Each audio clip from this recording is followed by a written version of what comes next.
Maybe you do not think too much. Maybe you learned too early that not noticing things was dangerous. You learned to hear the shift in someone's voice before they admitted they were upset. You learned to read a room before anyone told you what was happening. You learned to feel the temperature of a conversation through a pause, a sigh, a door closing a little harder than usual. And now, years later, your mind still does it. A message comes in, and you do not just read the words. You read the timing, the punctuation, the distance behind it. Someone says, I'm fine, and your body already knows they are not. A person goes quiet, and before you can stop yourself, your mind starts building explanations. Did I do something wrong?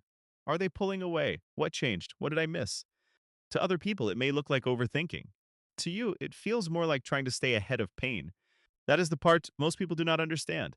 The deep thinker is not always sitting around trying to be profound. They are often trying to feel safe. They are trying to understand the room before the room turns against them. They are trying to find the hidden meaning before the hidden meaning becomes a wound. And the strange thing is, this ability can look beautiful from the outside. People may call you thoughtful, wise, emotionally intelligent, intuitive. They may come to you because you can explain feelings they do not have language for. You can see patterns in people. You can sense what is not being said. You can take chaos and turn it into meaning.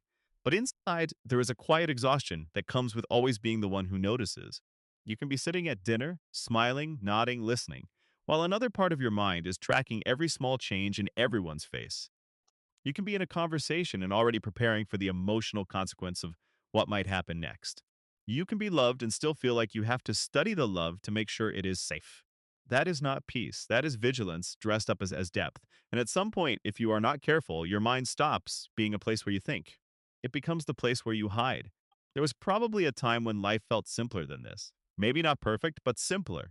A time when you could feel something without immediately needing to understand it. A time when sadness was just sadness, not a puzzle. Joy was just joy, not something you expected to lose. But somewhere along the way, something taught you that feelings were not always safe. Maybe love was unpredictable. Maybe the people around you were not cruel, but they were inconsistent. Warm one day, distant the next. Present sometimes, unreachable other times. Maybe the home was quiet in a way that made your body tense, or loud in a way that made you disappear into yourself. A child in that kind of environment learns quickly. Not through words, through the body. They learn which footsteps mean tension, which tone means trouble, which silence means someone is upset. They learn to become pleasant before anyone asks. They learn to stay small when the air feels heavy. They learn to watch, to adjust, to anticipate. Before they ever learn psychology, they learn atmosphere. And when a child cannot control what is happening around them, the mind offers a kind of control. If I can understand it, maybe I can prepare for it. If I can predict it, maybe it will hurt less. If I can explain why they act this way, maybe I will not feel so helpless. This is how thinking becomes protection. Not because the person is weak, not because they want drama, not because they enjoy making life complicated, but because at some point, awareness felt safer than innocence.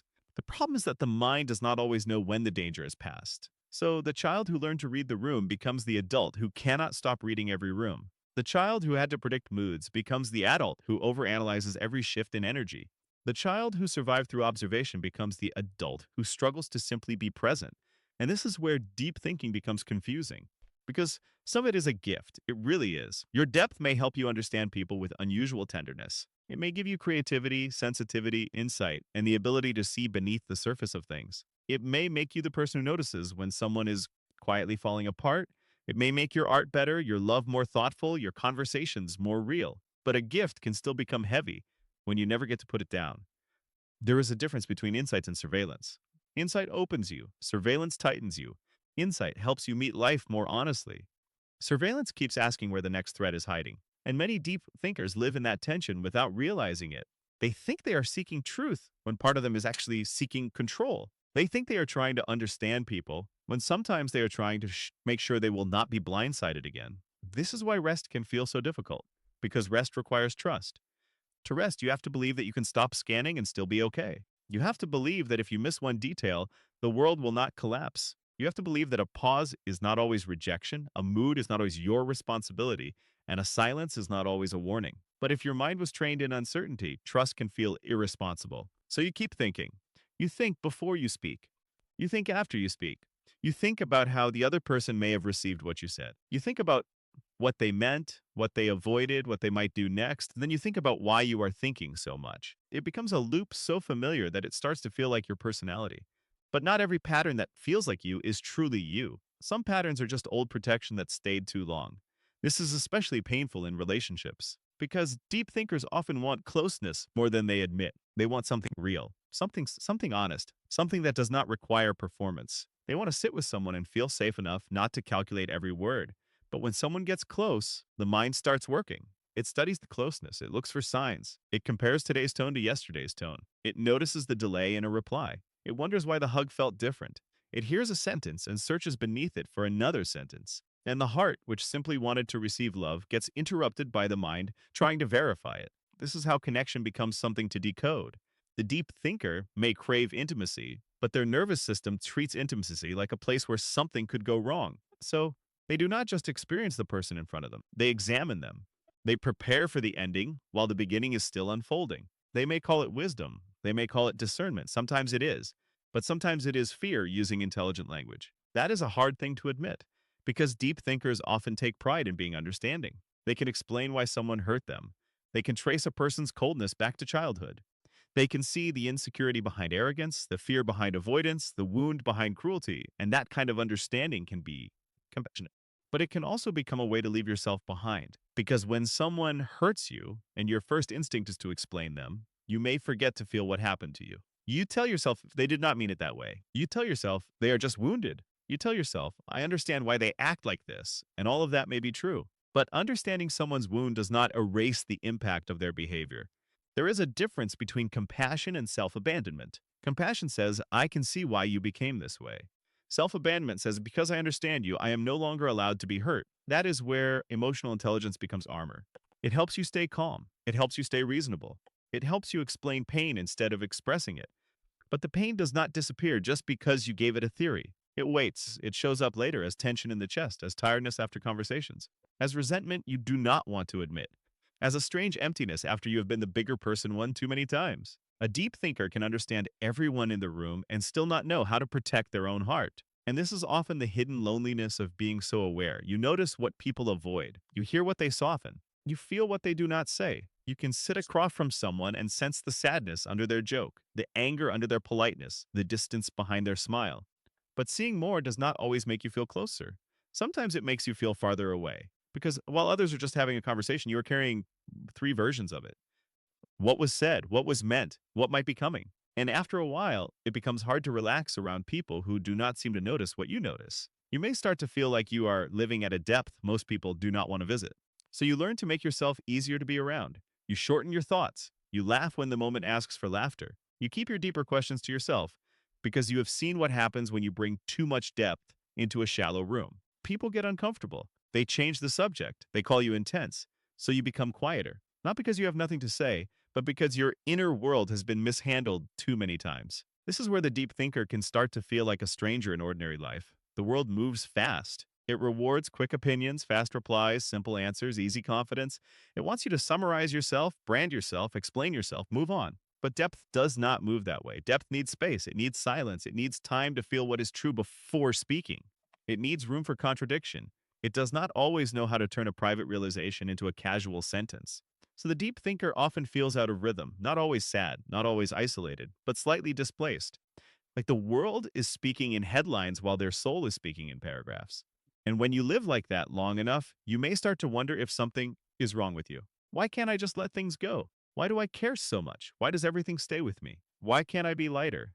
But the goal is not to become shallow. The goal is to stop drowning in your own depth. Because there comes a point when the same mind that once protected you begins to turn against you. At first, it helped you see clearly. Then it began to demand certainty.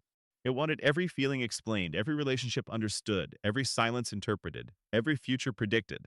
It stopped being curious and became controlling. And there is a difference. Curiosity feels open. Control feels tight. Curiosity asks, what might this mean? Control says, I need to know what this means right now or I cannot rest. That is when the mind becomes a maze. A thought leads to another thought. A conclusion opens another question. A memory becomes evidence. A small interaction becomes a case file. You lie in bed physically still while your mind walks through every possible version of a conversation that ended hours ago. The room is quiet, but inside nothing is quiet. And the most exhausting part is that deep thinkers often know they are doing it. They can observe the spiral while they are inside it. They can name the pattern. They can explain the psychology. They can see the loop forming in real time. But knowing the loop is not the same as leaving it. That may be the most frustrating truth of all. Understanding does not automatically create freedom. You can understand why you fear abandonment and still panic when someone pulls away. You can understand your childhood patterns and still feel small when someone raises their voice. You can understand that a thought is irrational and still feel your body respond as if it is true. This is not because you lack insight. It is because insight lives in the mind, but many wounds live deeper than language. Some pain cannot be solved by thinking harder. It has to be met differently. And this is the central shift. You do not suffer because your mind is deep. You suffer because your mind became the only place you ever felt safe. That sentence matters because it changes the entire problem. If the problem is simply that you think too much, then the solution sounds like stop thinking. But that never works. You cannot shame a protective mind into silence. You cannot bully yourself into peace. You cannot tell a system that learned to scan for danger to suddenly relax just because you are tired of it. A mind like that does not need punishment. It needs a new form of safety. The question changes from how do I stop thinking to what is this thinking trying to protect me from? That is a quieter question, a more honest one. When your mind starts analyzing someone's tone, pause long enough to ask, am I trying to understand the moment or am I trying to prevent a wound? When you replay a conversation for the 10th time, ask, is there actually something here to learn? Or am I trying to create certainty where no certainty is available? When you feel the urge to explain someone's behavior before admitting it hurt, ask, am I being compassionate or am I abandoning my own experience? These are not tricks, they are openings. They help you separate wisdom from fear. Because not every thought deserves authority just because it sounds intelligent. Some thoughts are old alarms. Some thoughts are unfinished grief. Some thoughts are the voice of a younger version of you who still believes everything will fall apart if they stop paying attention. And instead of fighting that part of yourself, you can learn to speak to it differently. You can say, I see why you are scanning. I know what you are trying to do, but we do not have to solve the whole future tonight. That may sound simple, but for a deep thinker, it is not small. It is the beginning of moving safety out of the mind and back into the body, because peace does not always arrive as a perfect answer. Sometimes it arrives as your shoulders dropping, as your breath getting slower, as your hands unclenching, as the decision not to send the extra paragraph explaining what you meant, as the moment you let a silence remain a silence instead of turning it into a threat. For someone who has lived mostly in their head, the body can feel strangely unfamiliar, almost too ordinary, too slow, too quiet. But the body is where life actually happens. Your thoughts can explain a sunset, but they cannot feel the warmth on your face. They can analyze love, but they cannot receive a hand reaching for yours. They can define peace, but they cannot experience the cup in your palm, the floor under your feet, the air moving through your lungs. A mind can describe the world forever and still keep you one step away from it. So the return to life is often less dramatic than people expect. It may begin with noticing when you are leaving the room internally. When your eyes are on someone's face, but your mind is already three interpretations ahead. When your body is with a person, but your attention is busy preparing for rejection. The shift is to come back before the mind completes the story, to feel your feet, to hear the actual words, not just the imagined subtext, to let the person in front of you be a person, not a prediction. This does not mean becoming naive. It does not mean ignoring red flags. It does not mean pretending pain never happened. It means learning the difference between intuition and fear. Intuition is usually quiet. It gives you information without rushing you into panic. Fear is loud. It demands a decision before you have enough truth. Intuition leaves space for reality. Fear fills in the blanks with old pain. A deep thinker heals by learning this difference slowly. Not perfectly, not all at once. Slowly, they begin to notice that not every emotional shift belongs to them. Someone can be distant because they are tired. Someone can be quiet because they are dealing with something private. Someone can take longer to reply without it, meaning the whole connection is ending. And even when something is wrong, it is not always your job to solve it before anyone names it. That is another shift. You do not have to be the emotional translator for every room you enter. You do not have to turn every mood into a responsibility. You do not have to make everyone comfortable just because you can sense discomfort. Your sensitivity is real, but it is not a contract to carry what people refuse to communicate. There is a different way to live with depth. Instead of using it to monitor everything, you can use it to choose more honestly. You can choose who gets access to your inner world.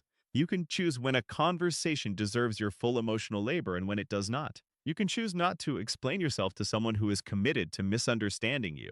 You can choose to feel compassion without giving someone unlimited access to hurt you. That is not becoming cold. That is giving your depth a boundary. There is a difference between having a heart and leaving every door unlocked. Uh, Deep thinkers often struggle with this because they can see so many sides of a person. They can understand why someone is avoidant, why someone is defensive, why someone keeps repeating the same harmful pattern.